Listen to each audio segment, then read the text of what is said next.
कांग्रेस नेता राहुल गांधी ने पीएम नरेंद्र मोदी पर बड़ा हमला किया है। कर्नाटक के बीजापुर में एक रैली को संबोधित करते हुए राहुल गांधी ने दावा किया कि पीएम मोदी घबराए हुए हैं। राहुल गांधी यही नहीं रुके और मंच से जल्द पीएम नरेंद्र मोदी के रोने तक का ऐलान उन्होंने कर दिया।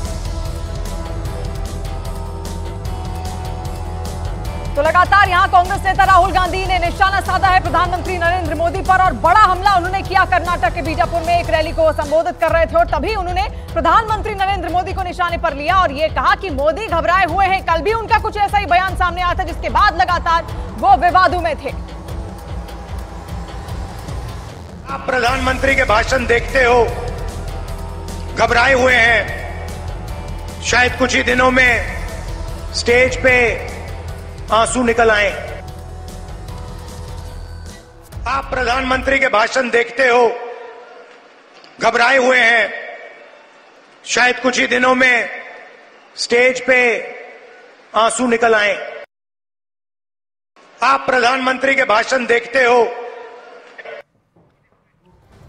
तो लगातार बयानबाजी यहां पर हो रही है और राहुल मतदान लगातार हो रहा है। किस तरीके से मतदान की जो संख्या है, मतदाता किस तरीके से से पहले मुस्लिम लीग की छाप है, उनके घोषणा पत्र पर यह बयान दिया। उसके बाद जो है संपत्ति के बाद कही उनके घोषणा पत्र से परेशान हैं, लोगों तक उनकी पहुंच हो रही है और उनके वादे जो हैं वो जा रहे हैं, लोग रिस्पॉन्ड कर रहे हैं। इसलिए यह हमला उन्होंने किया है राहुल गांधी ने। जहां तक वायनाड का सवाल है, देखिए यहां पर अभी भी अमूमन जो सुबह का समय था लगभग 7 बजे से लेकर 12 बजे तक सैकड़ों की संख्या में हर मतदान केंद्र पर मतदाता थे।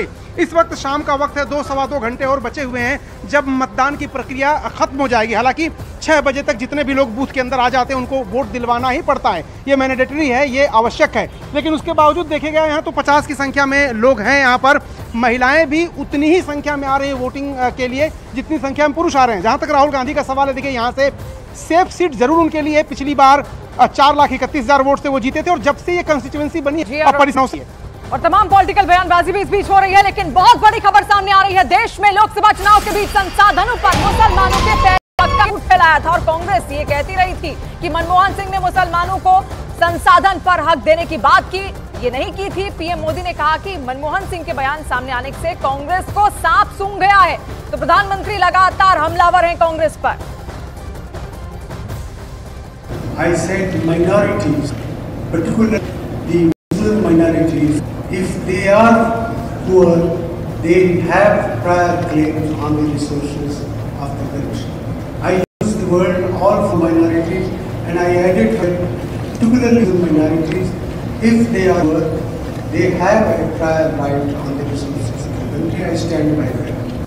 आज डॉक्टर मनमोहन सिंह जी का एक और कि देश के संसाधनों पर हमलों का है और ये वीडियो सामने आने के बाद कांग्रेस और उसका इकोसिस्टम जो आए दिन मोदी को गालियां देता था, आज उनको जैसे सांप सूंघ गया है, सांप सूंघ गया है।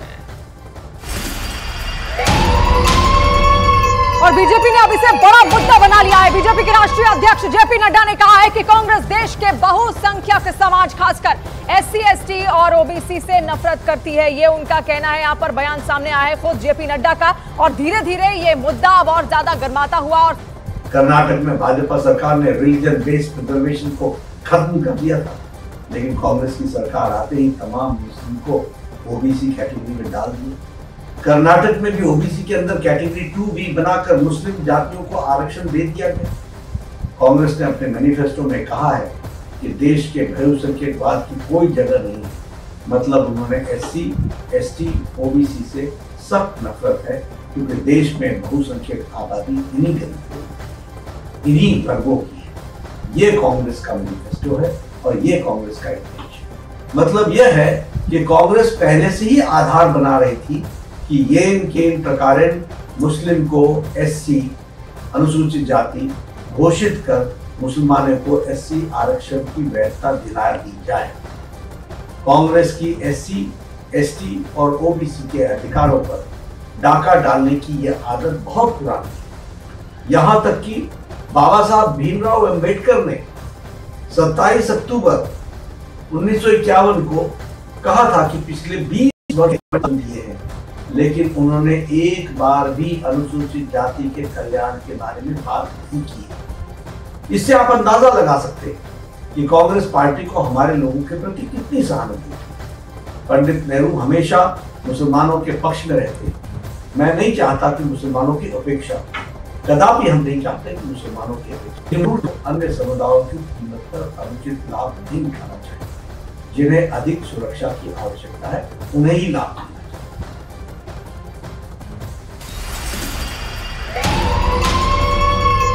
और अब खबरों में आगे बढ़ते हैं। यूपी के मुख्यमंत्री योगी आदित्यनाथ ने भी कांग्रेस के घोषणा पत्र पर सवाल उठाए। सीएम योगी ने कहा कि कांग्रेस ने कर्नाटक में ओबीसी का हक मारा है और अब विरासत टैक्स के जरिए कांग्रेस लोगों की संपत्तियों को हड़पना चाहती है।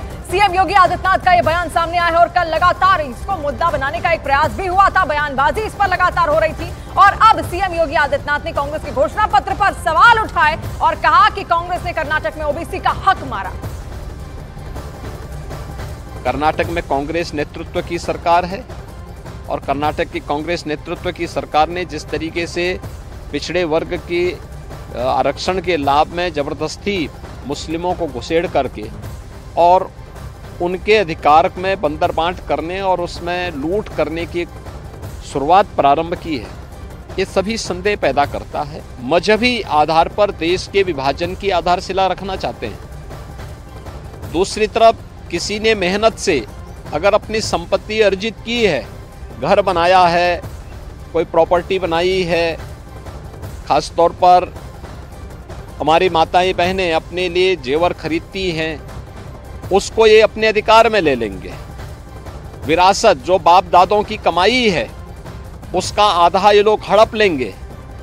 और तीसरा, व्यक्तिगत कानून, पर्सनल लॉ को पुनः लागू करने की बात, 3 तलाक की कुप्रथा को मोदी जी ने समाप्त किया।